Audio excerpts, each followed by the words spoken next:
That's not the one we are looking for.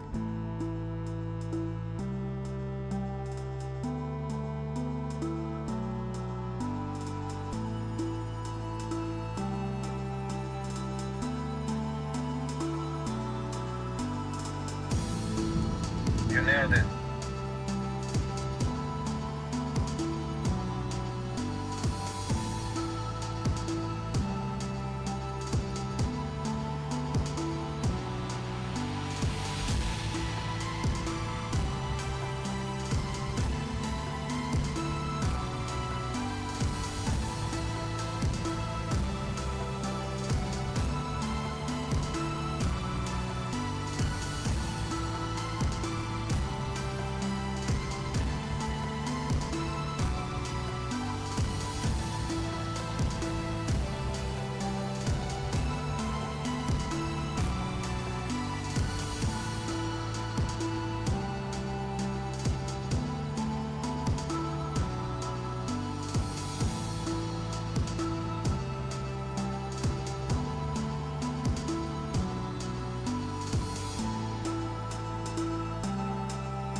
That's exactly what we needed.